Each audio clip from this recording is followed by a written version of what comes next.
Olá, sejam muito bem-vindos a mais um AdamaCast. Agora o terceiro episódio, onde está falando do manejo de insetos. E esse talvez o episódio onde a gente vai ter mais polêmica, onde a gente vai falar da tão difícil praga e nova praga no Brasil, que é a cigarrinha. O manejo dessa praga, as peculiaridades e aquilo que a gente precisa levar realmente em consideração. Eu sou o Rafael Malandrino, sou responsável pelo portfólio de inseticidas da Adamar. Aqui do meu lado está o Rafael Mancini, responsável pelo time de desenvolvimento de mercado. E o nosso convidado de hoje, o Alfred. Mais um episódio com a gente. Alfred, mais uma vez, seja muito bem-vindo e muito obrigado por estar aqui com a gente. Para começar essa conversa, primeira bola aqui na mesa. Eu falei da importância da cigarrinha, a relevância que a cigarrinha teve nos últimos anos, né? Mas a cigarrinha não é uma praga nova, né? Ela já está ali no sistema faz muito tempo.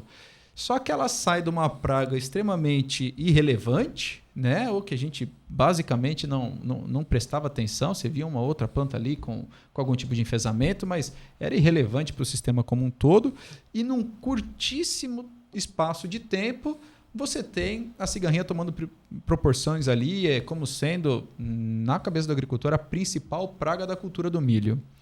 O que você acha, Alfred, na sua opinião, que pode ter levado a uma mudança tão drástica que levou a cigarrinha de um ser coadjuvante a um protagonista dentro da cultura do milho?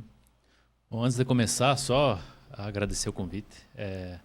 Fico honrado de estar nesse bate-papo aí, para falar justamente de um assunto bem importante, né? Acho que cigarrinha mudou completamente a visão do produtor para olhar como manejo de pragas. Um problema extremamente complicado de resolver, né? Um problema sério, danos extremamente elevados, estratégias muito distintas entre regiões e mesmo assim com danos expressivos ainda, né? Então, eu fico honrado em receber esse convite para esse bate-papo.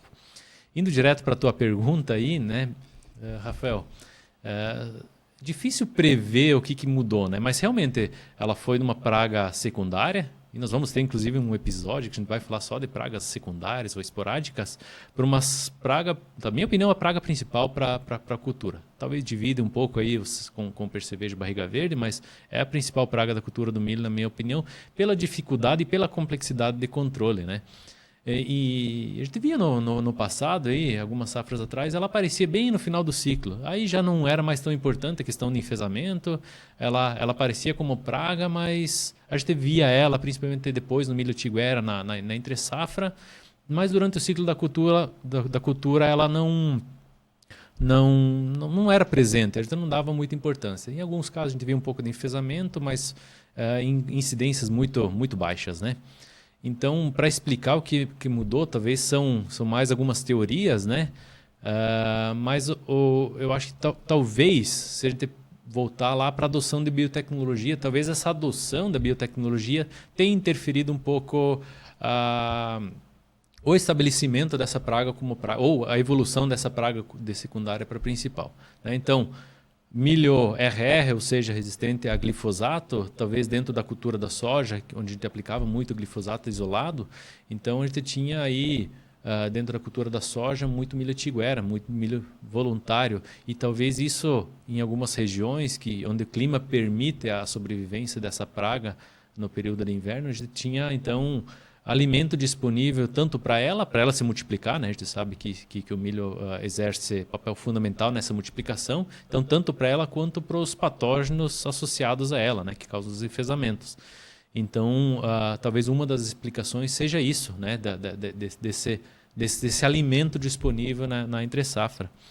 E da mesma forma, agora não lembro o nome técnico, mas é como se fosse a casa ocupada, né? Então a gente tinha no passado, antes da introdução do milho BT, milho com resistência ao ataque de lagartos, a gente sempre tinha o cartucho ocupado, seja normalmente por Spodoptera, né? Sim. Então vinha lá, a gente controlava, mas sempre tinha alguém hospedando aquele cartucho. Aí também talvez com a adoção da biotecnologia, esse cartucho ficou vazio e formou aí, de certa forma, um ambiente para essa praga se alojar, né? Associado a isso, altas pressões de percevejo, talvez desequilíbrios no sistema, produtos, etc. e tal, talvez também tenham contribuído.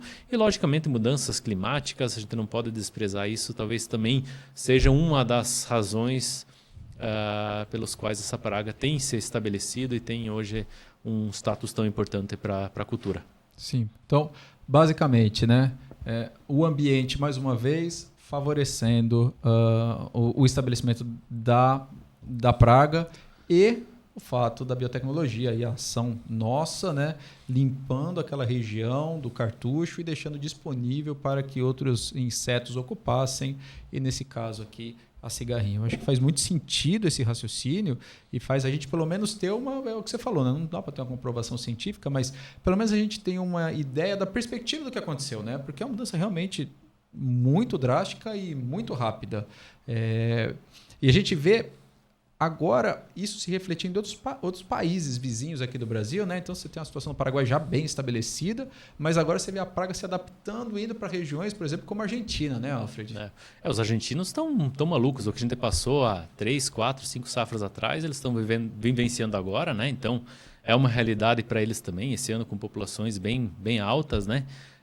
Nesses anos nós evoluímos em termos de conhecimento e eles agora chegou a vez deles em começar a conviver essa praga. Então, realmente, é uma expansão, né, de área dessa praga, né? Ela já estava um pouco mais de tempo no Paraguai, agora indo para a Argentina, mostrando essa capacidade de se adaptar a diferentes ambientes, né? Claro que não é só isso, nós temos evoluções frequentes, né? Citei lá no primeiro episódio, nós estamos lidando com biologia, né? E nada é tão simples assim, isso é muito dinâmico, influenciado por clima, né? E as mudanças vão ocorrendo, né? Então, a gente sempre falava de uma única espécie predominando no milho, da Albulus maídes, né? Que é a nossa tradicional, que a gente conhece, que nós convivemos há mais tempo, né? Mas aí recentemente foram identificados em várias regiões já no Brasil, em populações ainda abaixo, uma outra espécie, né? Que nós chamamos aí de cigarrinha africana. É uma outra espécie, chama Leptodelphax maliculatum, malicuger, enfim, é o nome científico, um pouco mais complicado, mas é a cigarrinha africana. E ela também faz parte agora desse complexo da cigarrinha em enfesamentos, né? Também a gente já sabe que ela é vetora dos patógenos, que a gente vai falar mais para frente. O produtor precisa se preocupar? Eu acho que a curto prazo ainda não, né? Porque acho que agora é uma preocupação mais da parte de academia, digamos assim, da parte científica, para tentar gerar informações, para saber o potencial de dano dela comparado à da Albulus, que é a tradicional, né, a cigarrinha do milho normal, ver se tem alguma coisa de comportamento, de inseticidas, químicos, biológicos, talvez tenha uma diferença. Então, é uma tarefa que volta para dentro de casa para a gente gerar informações e aí sim subsidiar o produtor na tomada de decisões, né? Então, isso está em constante mudança, esse cenário de pragas, e também não podia ser diferente para a cigarrinha. Deixa eu te fazer uma pergunta. Você trouxe essa questão das mudanças, né? A gente está lidando com biologia e ela está se expandindo. A gente tem o território inteiro do Brasil com a presença dela, Paraguai, Argentina, que a gente falou, e crescendo, outras espécies e tudo. O que você enxerga na cigarrinha como hábito dela, diferente, por exemplo, do que a gente estava conversando do percevejo, que ele fica mais localizado e tudo mais? Você enxerga a cigarrinha com essa plasticidade de voar longas distâncias, mais como uma lagarta, por exemplo, que o adulto consegue se deslocar a longas distâncias, ou também você acha que ela acaba ficando muito endêmica? Essa é uma grande diferença para percevejo, né? Percevejo é mais restrito, está lá naquela área, naquela região. Você tem um problema, por exemplo, de resistência para percevejo, normalmente ela é mais localizada. Naquela região, talvez aquele ativo já não performa tão bem. Para cigarrinha é completamente diferente, né? Tem vários trabalhos na literatura mostrando dispersões muito longas, né? 20 quilômetros para cima, né? Então, assim, literatura mostrando isso. Então, a capacidade de dispersão é extremamente elevada. Migração, então, ela tem essa capacidade de migrar entre áreas, né? Isso é diria quase um empecilho pensando em manejo, né? Porque eu aplico, eu tenho reinfestações de áreas muito, muito distantes para a minha área de cultivo, então é um cenário que também muda uma forma de estruturar um manejo, né, dentro de uma estratégia mais ampla, né? E, por favor. e complementando, né, Malandrino, acho que contribuindo com o Alfred, acho que esse fator, né, esse hábito, além das dificuldades impostas pelo Alfred, traz também a dificuldade do manejo de resistência, né? Então, diferente do percevejo novamente, onde a gente encontra ali algumas situações de resistência ou de queda de performance de ativos locais, quando a gente pega uma praga com esse hábito migratório, né, de voos mais longos, a gente tem que acender, na verdade, uma luz amarela aí também para a questão de manejo de resistência, né, Alfred? Com certeza, né? É um cenário diferente, né? Então, eu estou olhando para uma região muito maior, né? Uma área de abrangência muito maior. E se eu tiver resistência, aí o impacto regional é muito grande. Por isso que quando for falar de inseticidas, acho que manejo de resistência tem que fazer parte dessa estratégia, né? Então, não que não seja importante para as outras pragas, né? Mas o contornar um problema no percevejo talvez seja mais fácil ou menos difícil do que numa cigarrinha, que eu vou pegar uma região muito, muito mais ampla, né? E a capacidade de levar resistência, eventualmente, vamos colocar assim, para outras regiões é muito alta, né? Você vai perder a molécula como um todo, né? Então, assim, essa molécula aqui a gente vai poder aposentar ela, porque realmente para a cigarrinha ela não vai fazer mais sentido, por mais que eu tenha eficácia no percevejo. Então, isso muda, acho que, completamente o cenário do que a gente tem de manejo de resistência. Só que, de novo, né, eu entendo que isso aí tem que estar lá no índice de manejo como uma coisa prioritária por parte do agricultor. Mas é importante que a gente também tenha as instituições regionalizadas fazendo um papel importante aqui, né, o Alfred? Determinando, forçando, incentivando boas práticas de manejo como um todo, né? Seja lá a gente tem iniciativas de controle de miritiguera, todo mundo fazendo controle de miritiguera simultaneamente, para realmente minimizar o problema na entre-safra ou durante a safra de soja, tentar restringir momentos de plantio para que todo mundo tenha o milho plantado mais ou menos na mesma época, justamente para você dificultar essa migração muito grande da praga. Então, a importância de instituições fazerem a orientação geral, né? É difícil, parece que a gente está terceirizando para alguém, mas se não tiver alguém pensando no todo, o indivíduo ali, o agricultor no dia a dia, vai ser muito difícil ele conseguir uma cooperação para uma região como um todo, né? Eu acho que, assim, contribuindo com o Malandrino, né, dada a dificuldade, dado o desafio que a gente tem encontrado, né, claro que a gente traz essa importância das outras práticas de manejo, né, para o controle de pragas, além do químico para lagarto, para percevejo, mas para a cigarrinha ela se faz indispensável, né?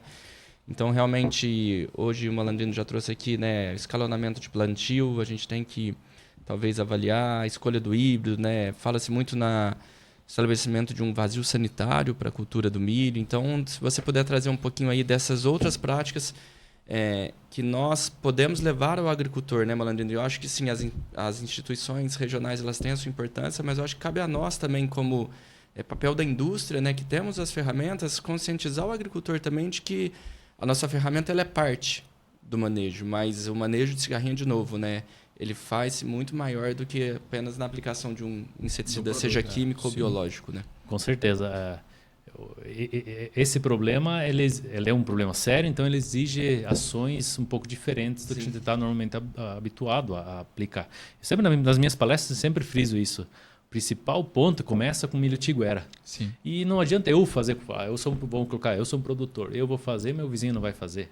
Não, isso a gente tem que parar, sim, tirar quase a cerca das propriedades e trabalhar com um conjunto. Então, essa praga exige medidas conjuntas. Exato. Tá? O principal delas, milho tiguera. Então, eu rodei muito no Mato Grosso, consegui rodar no Mato Grosso a última safra, muito milho tiguera. Então, isso é um problema, né?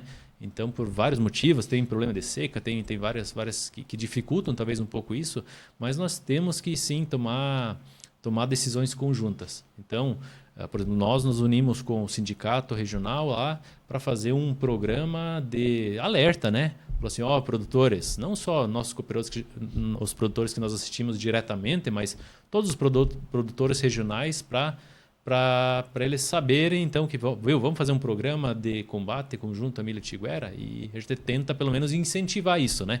Então, se cada região fizer isso, a gente vai, pelo menos, começar a safra com uma população um pouco mais baixa e vai facilitar a nossa vida. A questão de sincronismo de semeadura, tem a questão legal, que seria uma tática muito boa, mas na prática talvez nem sempre é assim, né? Então a gente tem que considerar isso, né? O certo seria a gente sincronizar a semeadura. A gente sabe que, pensando em milho segunda safra, né, a hora que a soja vai sendo colhida, vai plantando. Mas pelo menos talvez limitar um pouco essa janela, né? Não ter aí 2, 3 meses de semeadura, porque aí a primeira semeadura e a última semeadura vão tem o milho de janeiro e o milho de março. Exatamente. Né? São 60 dias ali então, entre um e outro. começa a complicar. Ou as estratégias para esses milhos, por exemplo, plantados mais tardiamente, tem que ser diferentes, né? Então a gente tem que colocar isso tudo numa balança, né? O que a gente pode fazer e o que é fácil de fazer, como a eliminação do milho tiguera, né? E talvez fazer antes que vire isso uma lei, que vire fiscalização, que vire um vazio sanitário, né? Talvez se a gente se unir antes, a gente evita aí problemas impostos mesmo, né? E as outras táticas de manejo, que passa por híbridos, né? Passa por um conhecimento da praga dentro do meu ciclo, né? Então você vê que é bem complexo, né? A gente fala aqui, nós vamos chegar no ponto que a gente fala de manejo dentro da área, do produto e tudo mais, mas você vê que as esferas para se pensar em cigarrinha, elas partem de uma cooperação entre diversos entes da cadeia como um todo. O Alfred, você falou de híbrido. A gente sabe, né, o tripé ali básico, né, onde você tem ali sanidade da planta, produtividade, tolerância a estresses, ele sempre vai estar pendendo para um lado. A gente viu nos últimos anos uma crescente muito grande em termos de produtividade por parte das empresas desenvolvedoras de genética, né? E em detrimento de questões de equilíbrio, de sanidade dos híbridos. Estou falando do milho, mas o raciocínio serve para a soja também, né? A gente cresceu muito em soja e perdemos muito ali nas questões de suscetibilidade a doenças.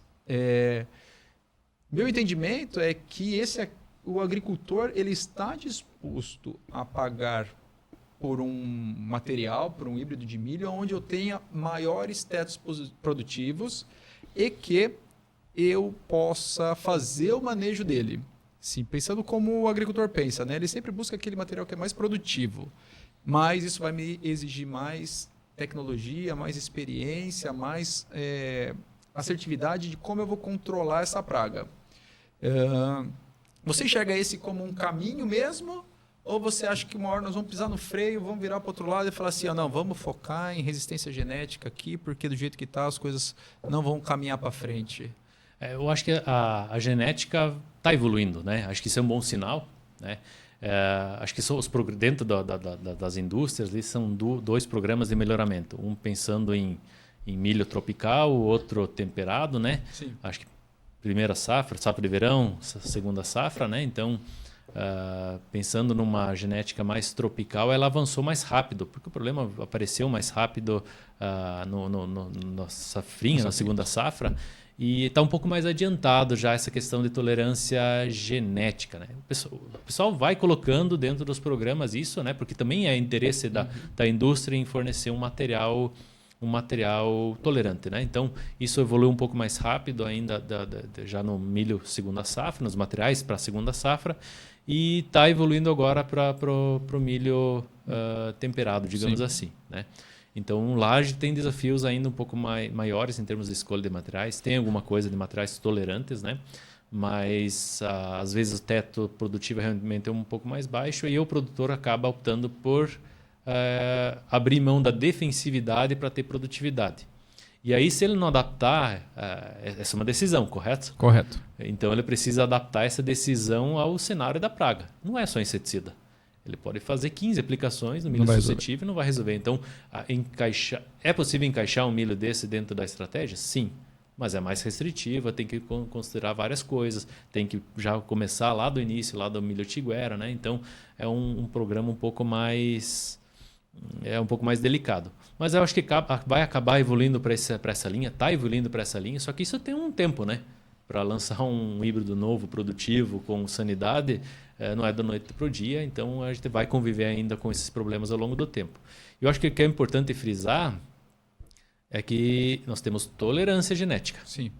É completamente diferente de ter resistência genética. São conceitos diferentes. Então, eu tolero lá a infecção dos patógenos transmitidos pela cigarrinha, né?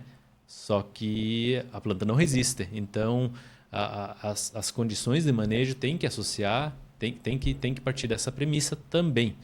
E aí, se eu estou num ambiente de alta pressão, minha tolerância é uma. Se eu estou num ambiente de baixa pressão, minha tolerância genética do mesmo híbrido é outra. Então, essa caracterização que a gente chama dos híbridos é muito regional. Para uma população aqui é esse comportamento, para lá é outro, no ano é uma caracterização, mas a gente tem que pelo menos conhecer os híbridos para, em cima disso, tentar adaptar um pouco a minha estratégia.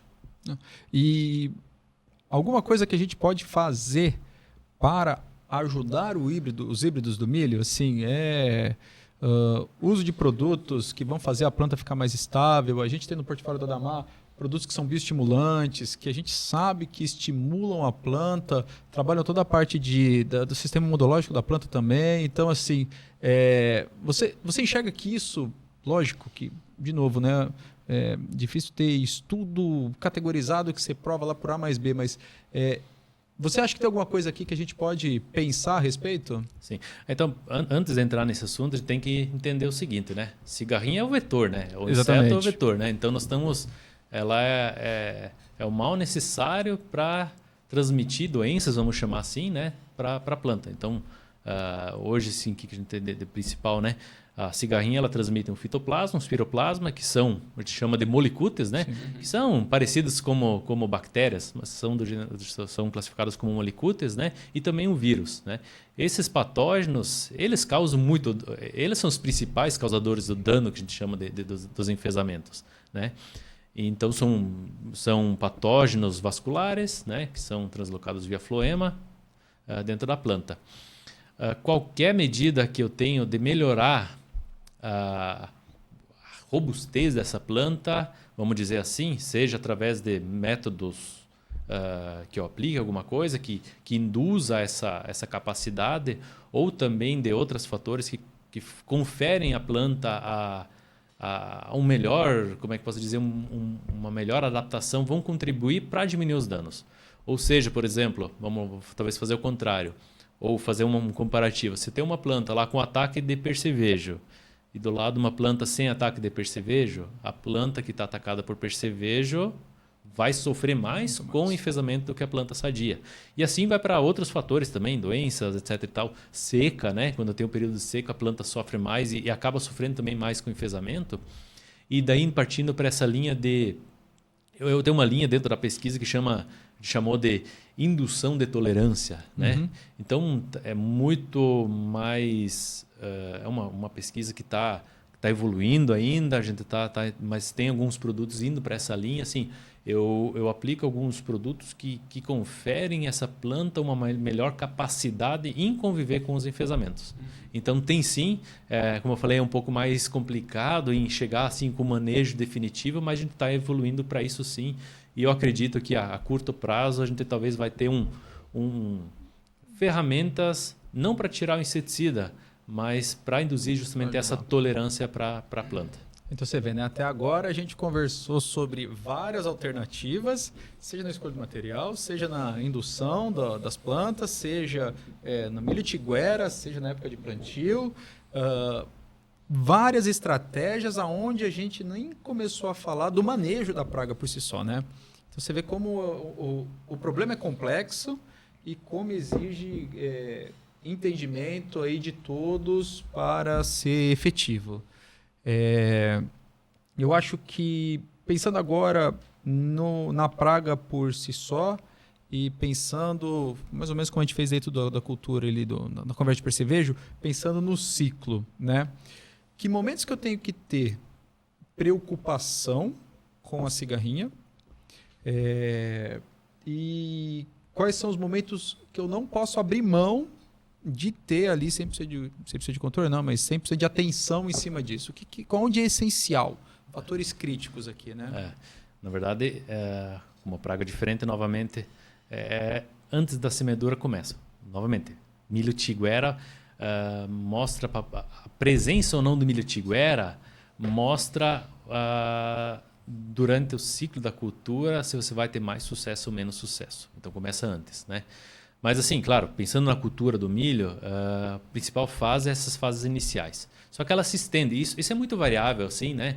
Porque a gente justamente tem a genética ajudando ao nosso favor. Do modo geral, assim, vamos colocar numa mesma cesta, tudo assim, um raciocínio bem geral.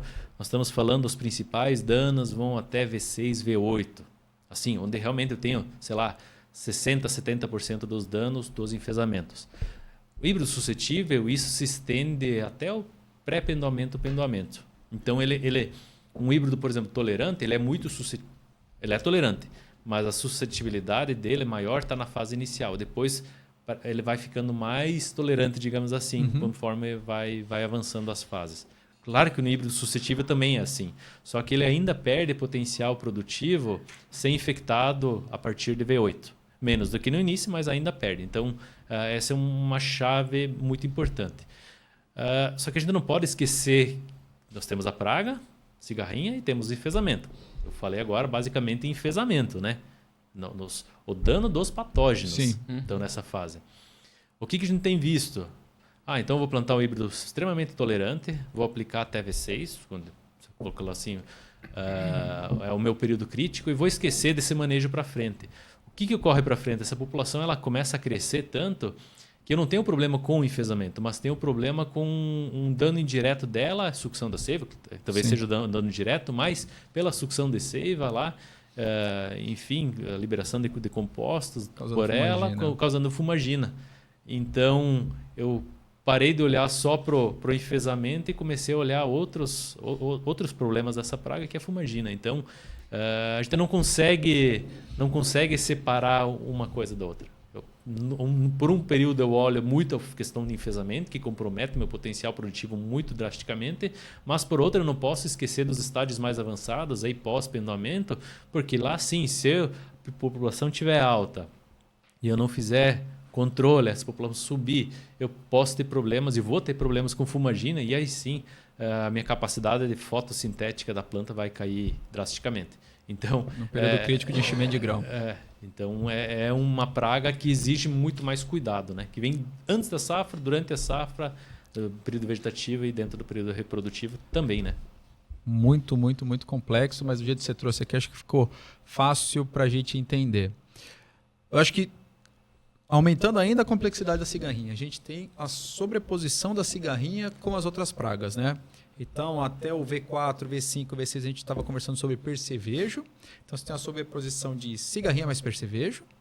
Dali do V4, V5, V6, V7 ali até o V8, você tem o problema crônico de lagartas, né? Tomando conta do sistema também com a presença de cigarrinha. E aí, depois que você tem o pendoamento, você tem as lagartas que a gente conversou que está nas espigas, né? nos cabelos ali das espigas de milho. E você tem a cigarrinha causando a fumagina. E eu nem falei ainda um pouco de praga secundária. Então, assim, a complexidade está muito grande, mas a cigarrinha, independente da praga, outra praga que está ali convivendo com ela, mas você vai ter a presença sempre sobreposta a algum outro indivíduo, né? Esse é foi a pergunta até dos nossos produtores quando entrou em cigarrinha como praga primária, né? Fala assim, e agora, o número de aplicações? Aí realmente começa a falar assim, bom, você já controlava percevejo.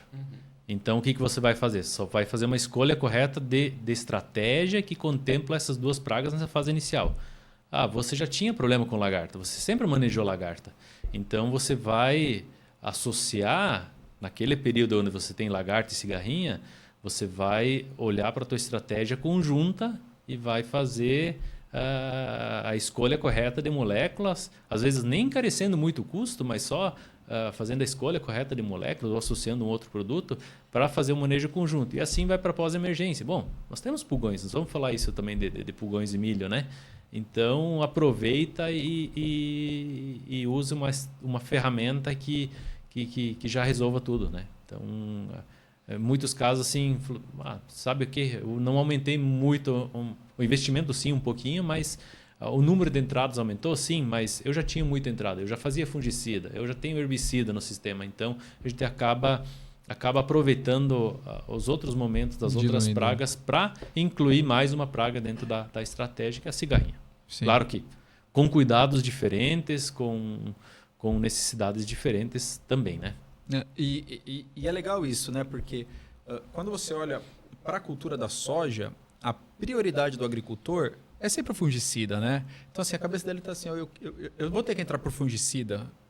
No milho, a prioridade dele agora é o controle de inseto. Sim, né? Com certeza. Então, por causa disso, ele já tinha uma plasticidade ali de entradas significativas, né? Seja para barriga verde, ele vai ter que fazer a trazina na soja no milho de qualquer jeito. Ele já faz aplicação de fungicida, mas proporcionou essas entradas maiores para que ele pudesse entrar mais cedo também com fungicida, que ele tivesse mais chance de fazer outros controles. Então, a prioridade dele aqui é o inseticida, né? E aí os demais produtos também ajudando ele a deixar uma planta mais sadia, uma planta mais equilibrada. Então, assim, com certeza. O sistema como um todo acho que evoluiu muito com a cigarrinha. A cigarrinha forçou com que a gente evoluísse no sistema, né? Certeza, né? O número de aplicações aumentou? Sim, infelizmente, isso tem um impacto no custo, mas como a gente falou, assim, a planta, se eu faço um fungicida, por exemplo, uma planta menos doente, ela tem uma capacidade melhor de conviver. Então, acaba um manejo interferindo um pouco em outro também, né? Eu lembro que a gente brincava muito, o agricultor falava, colhi minha soja, plantei meu milho, agora é hora de ir pra praia. Não dá mais, tem né? mais, né? Não dá mais. Nada de praia. Até pode ir, né? Mas o cara vai ter que deixar os funcionários tiver muito bem instruídos. Se tiver um bom técnico lá que ou tá quando ele voltar, ele não vai ter mais milho. Existe essa possibilidade também, né?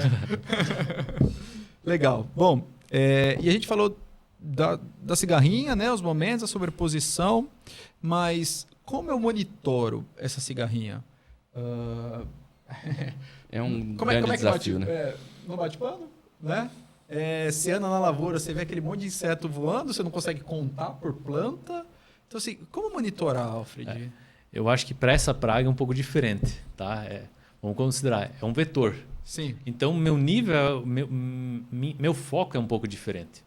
Se eu tenho um percevejo, uma lagarta, principalmente uma lagarta, eu tenho um tempo, eu estou vendo lagarta, ela evolui, tal. Claro que eu tenho um período chave de controle, mas eu tenho um pouco mais de tempo para tomar uma decisão. Na cigarrinha, não. Ela é um vetor, né? Então, se eu tenho uma cigarrinha contaminada, né, com os patógenos, ela atacar uma planta, injetar, a planta tá infectada e eu tenho os problemas, né? Então, o meu olhar tem que ser um pouco diferente também, inclusive em níveis, né?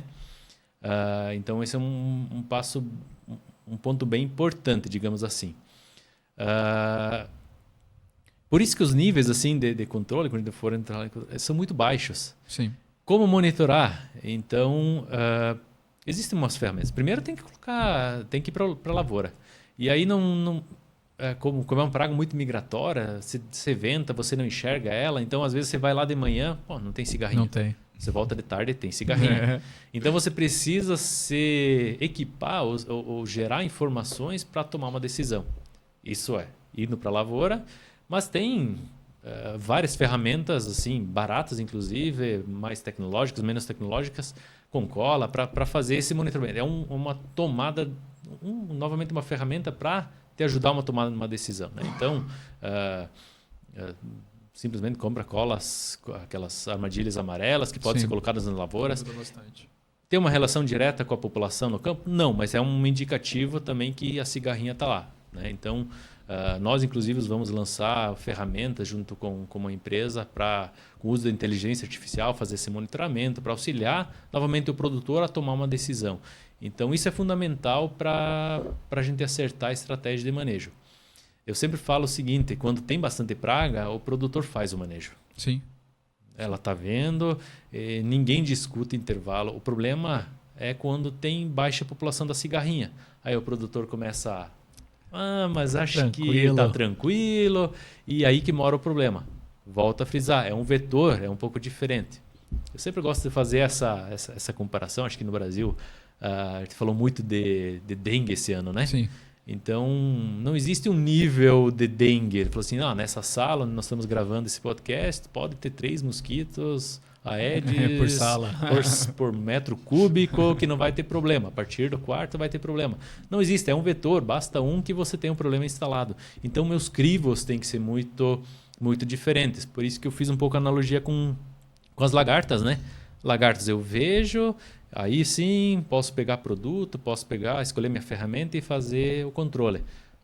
Cigarrinha não, tem que trabalhar muito mais preventivo, porque uma vez a planta infectada, eu vou ter que conviver com essa infecção. Quanto mais cedo, quanto maior a carga de patógenos injetada, pior vai ser. Então, meu critério de adoção, de manejo, ele é completamente diferente, também por essa característica da praga. Ele basicamente deveria ser presença ou ausência da praga.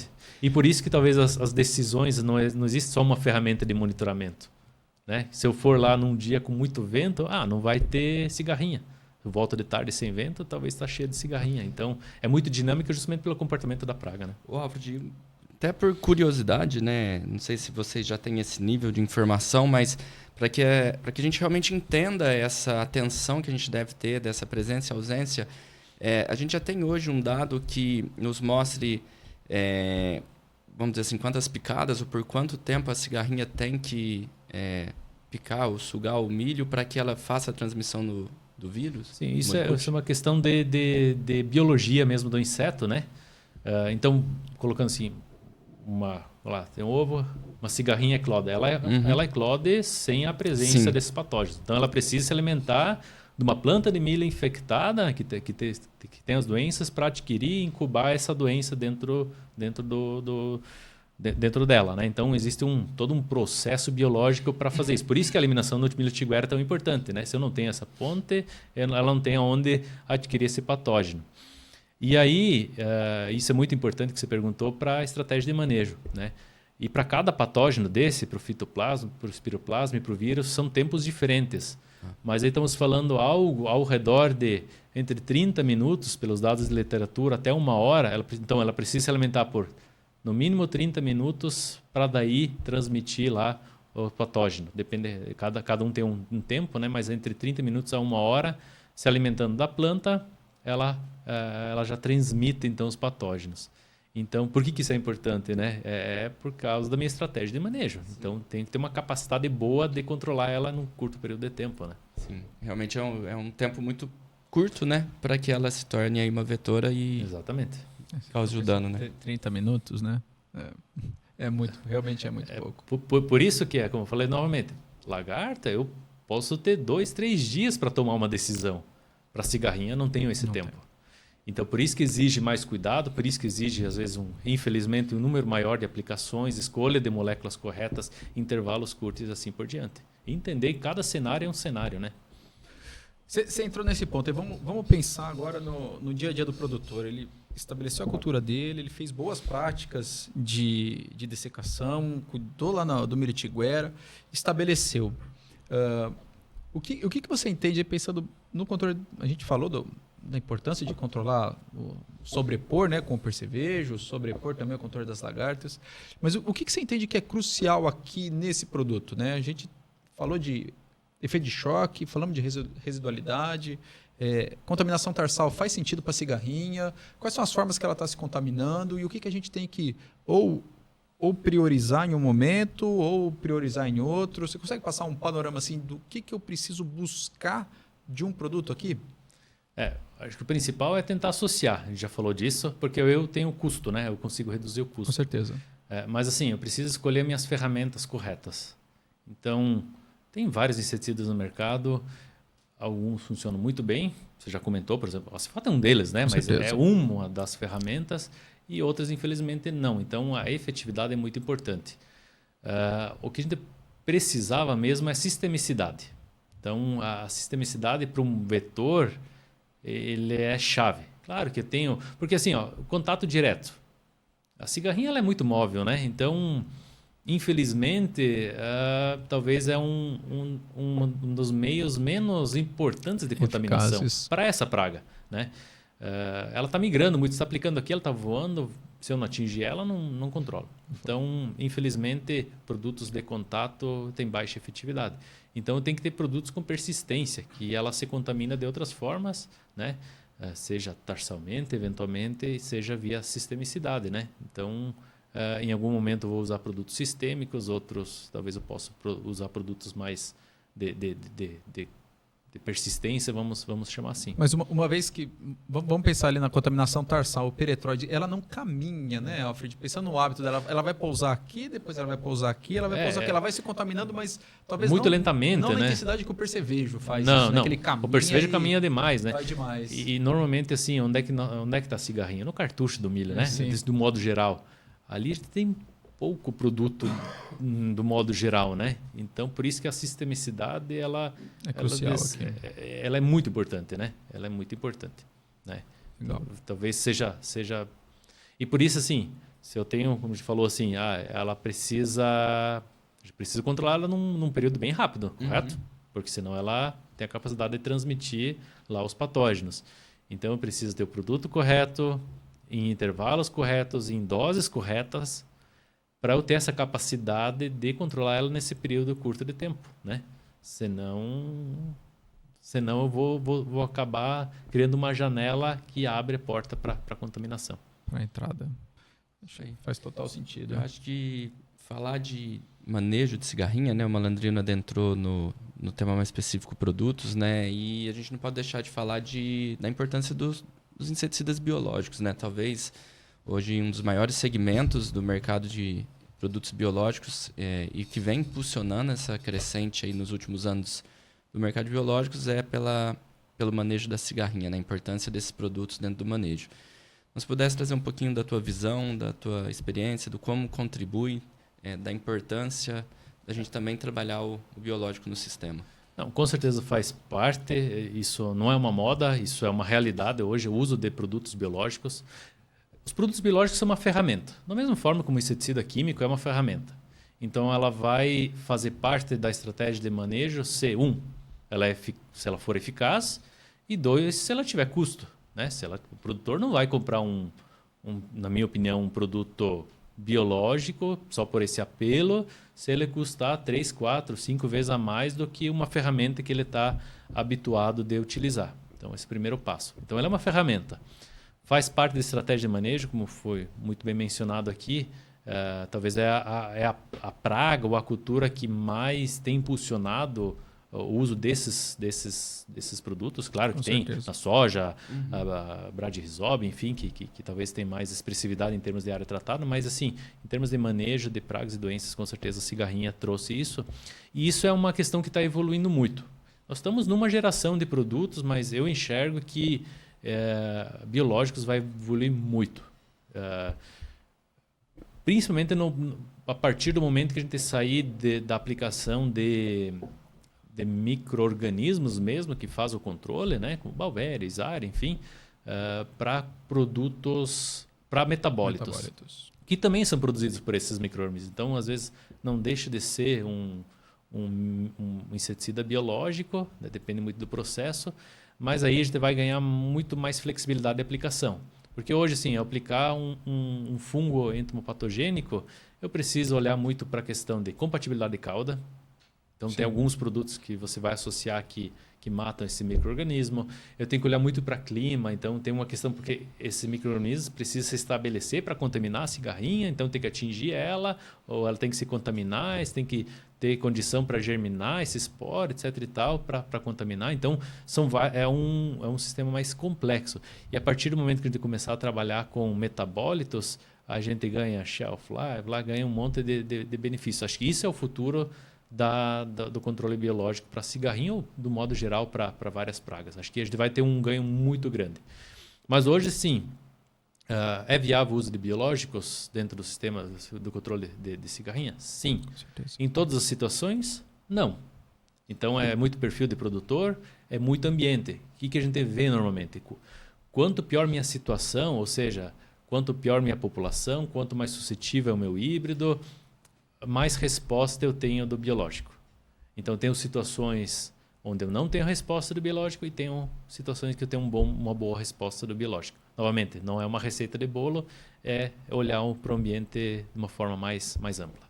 E você sabe, eu tenho uma impressão, mas tem uma questão que ajuda muito a adoção do biológico para o agricultor e que ajuda a gente bastante nessa necessidade de várias ferramentas andarem juntas, né? Mas existe uma diferença, no meu ponto de vista, de expectativa, né? Se eu fizer uma aplicação de um controle químico, o agricultor tem a expectativa de que o controle é de 70%, 80%. Eu vou entrar na minha lavoura no dia seguinte e preciso ver menos cigarrinha do que aquilo que eu tinha visto.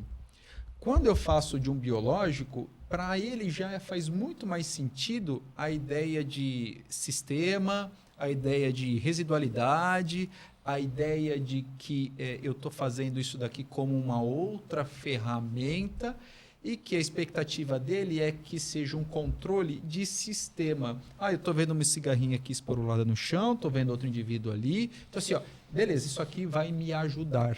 Mas eu vejo uma diferença de expectativa. Lógico que isso sempre tem o lado bom e o lado ruim, porque a gente pode acabar expondo muito isso, né? Essas ferramentas, usando de forma equivocada, mas que facilita para a gente sentar com o agricultor na hora de conversar e falar assim, olha, essas são ferramentas diferentes, que se complementam e entregam coisas para você diferentes. Eu acho que a chave é o complemento, é isso mesmo. Por que é um complemento? Já parte pela característica desses produtos. Eles são lentos. Então, nós falamos que eu preciso ser rápido no controle. Exatamente. Como é que eu vou ser lento? Eu não posso usar esse produto de maneira isolada. Então, ela é um complemento dentro da minha estratégia. Eu posso... No futuro, eu acredito que a gente vai evoluir para assim... Então, agora eu vou reduzir um pouco a minha carga de químico, vou estender um pouco o meu intervalo de aplicações com esses produtos. Mas ainda a gente não chegou num balanço entre genética, entre população e entre esses produtos para fazer isso. Eu só consigo voltar para o começo da conversa e pensar assim, né?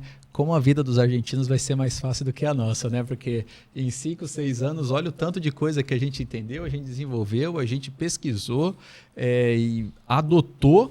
E para os argentinos, eles estão ligando para nós e querendo informação. Né? A vida deles sempre mais fácil que a nossa. Faz parte, né? Mas realmente... Nada se cria, nada se perde, tudo se copia, né? Tudo se copia. Eles estão adotando essa estratégia aí que está sendo muito boa. Bom, Alfred, eu acho que a gente cobriu aqui, dentro da dificuldade de cigarrinha, né? Mas de ambiente, de escolha de híbrido, de manejo, perfil de produto, falamos dos biológicos. Então, assim, de novo, diversas ferramentas se sobrepondo para auxiliar o agricultor no controle.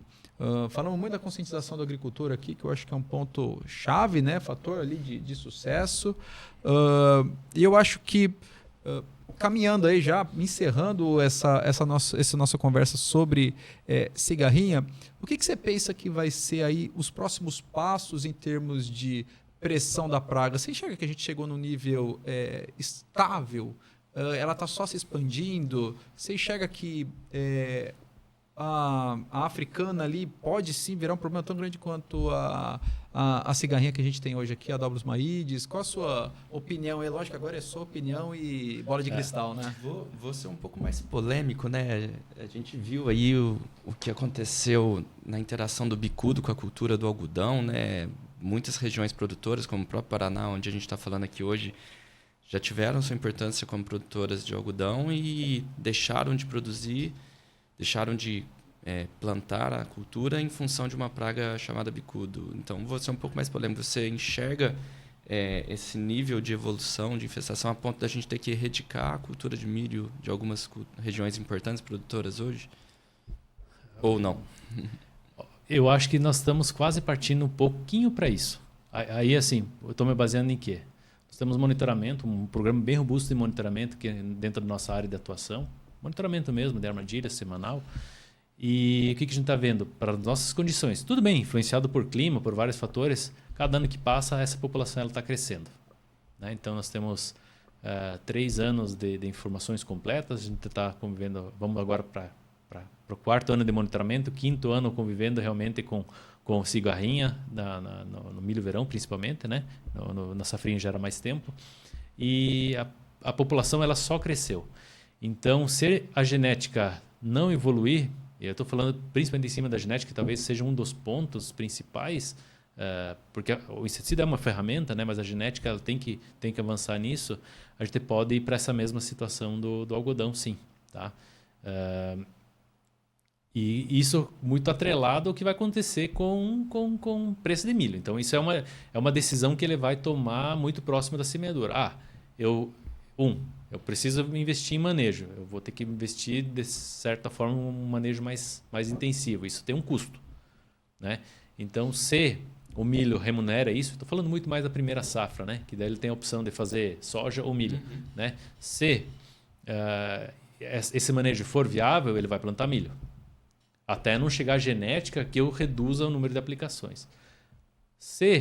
Então, se for viável, ele vai plantar milho. Se não for viável, provavelmente ele vai... Isso a gente já viu um cenário desse nos últimos anos, a gente já viu esse cenário acontecendo. Falou assim, e uma das chaves pela área ter caído de milho verão, principalmente, é a cigarrinha. Porque exige investimento, em algum momento as contas não fecham mais, ele vai optar por a cultura da soja. Para a segunda safra é um pouco diferente, que talvez aí as opções de cultivo elas são restritas, né? Ou ele faz milho ou ele não faz nada, né? Em muitas regiões, né? Talvez Cerrado tem a opção de algodão segunda safra, mas também já é um pouco mais complicado, né? Então, talvez esse é um cenário muito mais preocupante para milho verão do que para milho safrinha. Mas acho que vale muito bem essa reflexão, digamos assim. A título de conhecimento, algumas regiões eu tenho visto aumento de área de sorgo nessa estratégia de tentar evitar a cigarrinha. O que você acha dessa estratégia? Assim, o sorgo ele vai, com certeza, vai tolerar mais a cigarrinha, mas ele também é sujeito às doenças, aos enfesamentos, assim como o milho? A informação que a gente tem, literatura novamente, não fizemos esses ensaios, é que ele tolera isso aí tranquilo, ele não tem essa interação com os patógenos, então a gente não vai ter enfesamento no sorgo a princípio. Né? A cigarrinha vai estar no sorgo? Sim. Ela pode se alimentar do sorgo? Sim. Pode causar eventualmente fumagina? Talvez sim, mas não na capacidade de multiplicar a praga em si e de transmissão. Né? Então, talvez seja uma ferramenta, só que daí tem outros problemas, como vamos falar de pragas secundárias, que aí às vezes é um prato cheio para sorgo. E aí é uma cultura de menor investimento, então acho que isso... O próprio produtor vai tentar, eventualmente, numa região ou outra, alternativas como essa, né? E uma das respostas, talvez, do nosso próximo podcast, né, Valandrino? Pragas secundárias. Pragas secundárias. Bom, então vamos encerrar esse podcast aqui. Mais uma vez, Alfred, é muito claro todos os esclarecimentos que você trouxe para nós. A conversa passa rápido, meu super obrigado. E a gente encerra agora o podcast falando das cigarrinhas. Convidando vocês, não percam o próximo episódio para falar do manejo de pragas secundárias dentre as principais culturas do Brasil. Muito obrigado e até a próxima.